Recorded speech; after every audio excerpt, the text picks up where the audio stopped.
Hi everyone. Hope everyone's doing very well. It's my first time in Kenya. It's a beautiful place.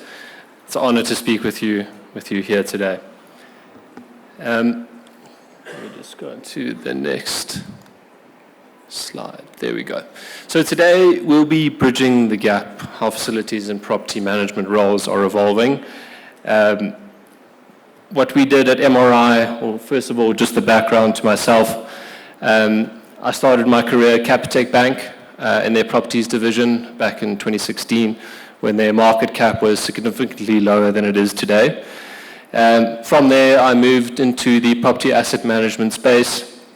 I looked after a retail portfolio of about 8 billion rand. There's about 24 retail assets scattered across Southern Africa, mostly township rural assets. I moved to MRI toward the end of last year.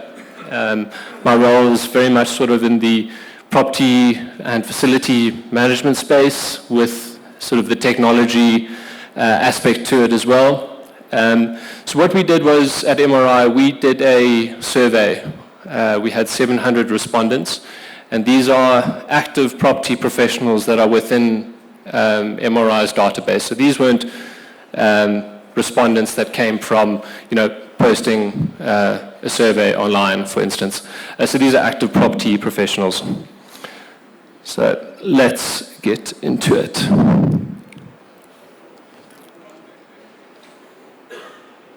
Okay, so we'll look at the respondents first from the property management side, then the facilities management, and then we'll do a brief outline of the solutions that we have on offer in the enterprise space in the African market.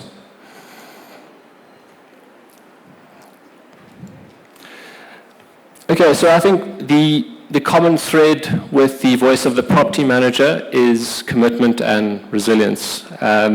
So the property managers are the heartbeat of the property experience from the tenant perspective, as well as driving revenue performance. They handle multifaceted things such as compliance, crisis, communication, often without the modern tools at their disposal. You'll see in the respondents, in terms of the demographics, the respondents were mainly from Africa, with some in the UK and the Middle East and the rest of Europe as well.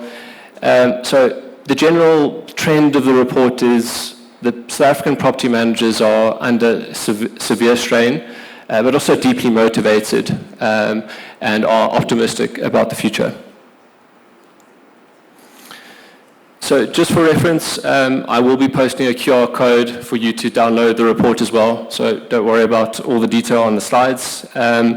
So one of the questions we asked, how many hours do you work per week? And 56% of the respondents work more than 40 hours a week. In Africa, 23% work over 50 hours weekly, compared to 3% in the UK. So despite the long hours, job satisfaction still remains very high. And I think from my experience in the development space, there's nothing more satisfying than conceptualizing a development from your laptop with a bunch of colleagues thousands of kilometers away, going to and from site. And one of my career highlights was a repositioning of an asset where we had about 4,000 squares at our disposal to be developed, and we added a new anchor as well as, I would say, another 2,000 squares of blue chip retailers. And going there on the opening day when the new anchor tenant opens and the staff members are singing and there's just a buzz in the atmosphere, the community is so ecstatic. There's nothing quite like it, and I think that kind of speaks to the hours worked, but still job satisfaction remaining quite high. So what best describes your working environment? Over 40% work full-time in the office, 20% have a hybrid model with most days in the office. Nearly 50% of the African respondents work full-time in the office, and that's obviously still indicating the importance of the office environment in the African market. And I think, Teams meetings are great, sharing your screen with colleagues and connecting with colleagues on other continents is great. But there's nothing quite like sitting around a boardroom table with an AU0 plan, strategically planning, the outcome of proposed development. That's what sort of property is about. So, how likely is it that you would recommend working in property management to a friend or colleague? The respondents, obviously 0 being not likely, highly likely. So we scored an average of 6.5 out of 10. 45% plan to work in the sector for longer than 5 years. 13% plan to stay in the industry to 3 to 5 years. Africa and the Middle East show the highest loyalty, that being 45 and 44% respectively, compared to 32% in the UK. And I think that obviously speaks to the passion that we have for the industry from an African perspective. Entrepreneurial and optimistic was also a trend. 16% of property managers across EMEA aspire to start their own property management-related business. And I think from a South African context, operating in the industry, you met with many challenges on a daily basis. And I think that entrepreneurial mindset is crucial to the success. Among those aged 25 to 34, 33% expressed that desire to open their own business, compared to the 8% for those aged 45 to 54. So in Africa, 13% are keen to open their own property firm, compared to just 4% in the UK. Continuing on this trend, 1 in 3 say AI will make their work more efficient, but only 17 see it as a decision-making tool, and that's something we're wanting to change at MRI. And speaking to Kun's speech earlier, only 7% fear AI as a job threat. Most see it as a tool, not a replacement. There is demand for AI training and case studies to build trust in the adoption of AI. There's belief in innovation, but education and exposure to realize its full potential is still needed. Some of the barriers to productivity: to what extent do you agree or disagree with the following? Productivity challenges, work-life balance, mental health. 66% say they often feel too busy to get everything done.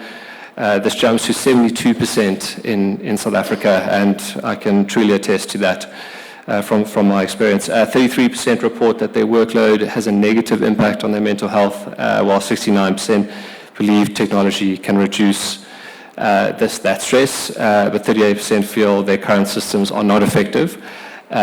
Sort of this highlights the gap between the tool availability and the actual utility. And I've had sales execs come to us or when I was in the property game and sell us a particular solution, and there was definitely a gap between, it's great to know what the solution can do on paper, but when it comes to the application, implementation, and understanding of the property business, there's definitely been a lack of knowledge, and that gap definitely exists. And me moving from the property space to the property tech side, I'm aiming to, excuse the pun with the title of the presentation, bridge that gap to foster better implementation and utilizing of these tools. What training have you received in the last 12 months was one of the questions. Only 19% received training. This is in compliance and legislation in the past 12 months. 28% want more structured career development. A third of property managers, want better mental health and well-being support. So I think training must sort of expand beyond just the operations to include digital literacy, communication, and well-being. I think it's not just the software that's needed, but also the need for integration, automation, and strategic support. So let's delve into the facilities management respondents. So just to look at the demographics there, South Africa, 44% of the respondents, UK, 25%, and then the Middle East, lastly there, 20%. How would you describe your workload? And I don't think there were any surprises with this in the South African context. 60% 62% of facilities managers say their workload is too heavy. In SA, that is sitting at 71%. Despite this, 69% of the respondents say they have a good work-life balance, and I think that maybe speaks to kind of the cultural differences between us and our European counterparts in terms of managing that workload, and I guess the lack of technology available to assist them in that workload. So burnout risks are definitely rising, especially in the reactive environments. Has your facility management budget increased, decreased, or maintained the same? 42% of the facilities management across EMEA saw their budget increase in the past year, which is a positive stat. Not as high as I believe it needs to be. 24% reported budget cuts, unfortunately, with SA being the top 3 of those affected. Budget pressures obviously directly affect training, hiring, and the technology implementation. Efficiency and automation is no longer optional. I think it's something that we need to strive for and use these as budget survival tools. Rising workloads, 73% of facilities managers across EMEA plan to stay within the industry for at least 5 years. This loyalty is the highest in South Africa, driven by purpose and pride, which we spoke about earlier. Retention definitely depends on creating career pathways, upskilling, and better tooling. So there's a common trend here around technological advancement and implementation. Right, appetite for tech, but there is a cost barrier. One of the 46% say the cost is the number one barrier when it comes to adopting new technology. 13% point out the lack of training or skills as a key issue, and then 9% cites the tool complexity. And I think, as I mentioned earlier, that gap between what the system or solution can do and how you can implement that into your operations. How satisfied are you regarding the technology your team uses? And this is specifically on the facilities management side. Tech investment definitely lags. 10% of the SA firms are dissatisfied with their current FM systems. This comes as no surprise. This is higher than the UK at 7% and the UAE 6%. So it suggests that the local platforms lack integration, mobile access, and AI capabilities. So I think when it comes to the implementation of these solutions, again, we speak to understanding the operational requirements. Will your organization adopt new facilities management technology in the next 12 to 18 months? 68% of FMs plan to implement new technologies in the next 12 to 18 months. The key motivators are being improve efficiency, reduce downtime, and gain better data. There's a growing interest in predictive maintenance, energy and ESG, as we've just spoken about, and the mobile task management. I think dealing with facilities management and operations managers on a daily basis, the requirement of them to be on site almost constantly, and also in the office as well to catch up on emails, I think the on-the-go capabilities of these solutions is imperative.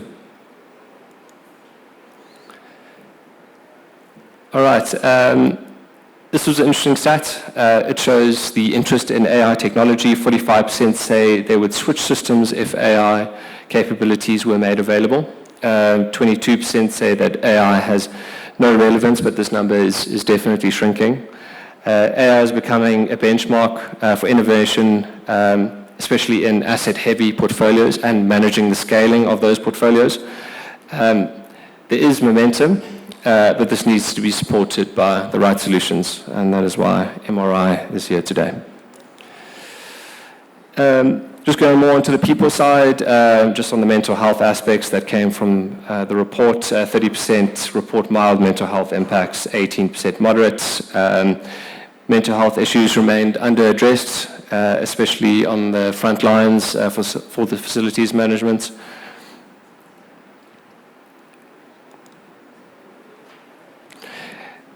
And then when it came to the training, the desired training by these facilities managers, 49% say legal and compliance training is essential, especially operating in the South African and African markets where legislation evolves very rapidly. 35% say it's highly desirable, second only to technical systems and training. I'm conscious of time, so I don't want to go too much longer. Net zero targets and environmental responsibility. I think obviously a number one priority that came out of the report, but operating again in South African and African markets, there are bulk infrastructure challenges, load shedding, and I think the ESG initiatives almost come as a necessity in driving utility cost down. And at the end of the day, you know, utility costs go up, rentals go up, turnover declines, and prices increase, and at the end of the day, it's the final consumer that fits a lot of that bill. All right, so I'll quickly go overview of some of the solutions. So PMX stands for Property Management X. This is our most comprehensive AI-driven property management tool. We've got MRI Evolution, which is born out of the UAE. It is a facilities management solution, one of the most advanced out there to date.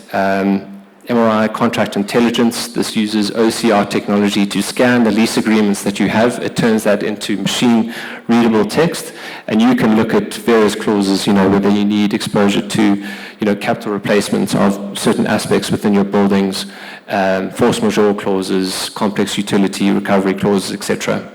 And then Agora Insights, that being sort of the Agora gateway where all of your solutions will sit, and the Agora Insights will use BI technology to pull all the data from all of your systems for C-suite level reporting, your leasing managers, facilities managers, etc. So yeah, more than happy to discuss those a little bit more. Here is the QR code as promised, and look forward to chatting to you more.